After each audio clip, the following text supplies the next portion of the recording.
Magandang araw. Maayong buta. Bayan na alaw inyo alay. I am Liza Claire Mayon, and together with you is I am Marvin Grace S. Cañado, your TV host for today.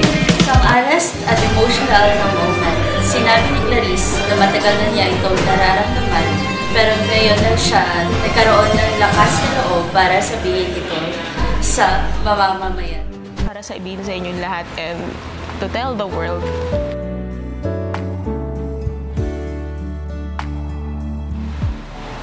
that I'm not straight.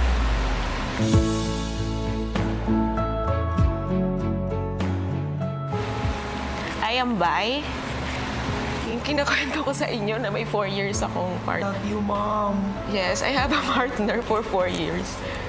Her name is Trina. Love wins. Love wins. And hindi ko in-expect na masasabi ko ngayon dito. Wala na, lakas na ng loob ko para sabihin. Supporting naman ang karamihan sa mga netizens, proud daw sila sa pagiging totoo ni Clarice at sa mga pag-represent sa LGBTQ+ community.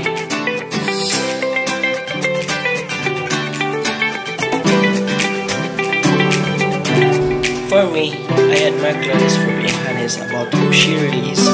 It takes a lot of courage to say something like, especially on national TV. Hindi madaling mag-open up ng ganong bagay, lalo na kung alam mong may ibang tao na hindi nakakaintindi.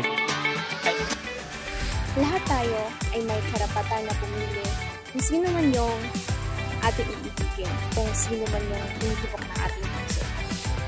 Sa aking opinion, okay lang naman na babae din yung jowa ni Clarice sapagkat siya naman yung pumili nun.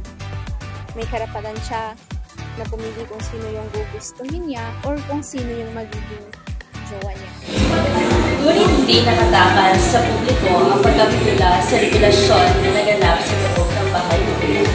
May mga saling reaksyon, hayag ang mga netizens.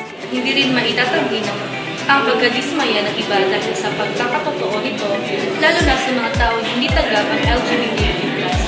Ngunit, gayon pa man, hindi nagiging dahilan ang pagiging totoo sa sarili upang sila'y pandirin. Abangan pa ang susunod na ganap sa Chicago kung saan lahat natin ay magchichikahan. Every one of us has our own freedom to express who we are at kung sino tayo. In a world where people still face discrimination because of their gender identity, being open in public is not always easy or accepted. For some, coming out in public helps them feel free and honest. By embracing gender diversity, society can create safer and more supportive environment for all people. At the end of the day, everyone deserves equal rights and respect and live openly without shame.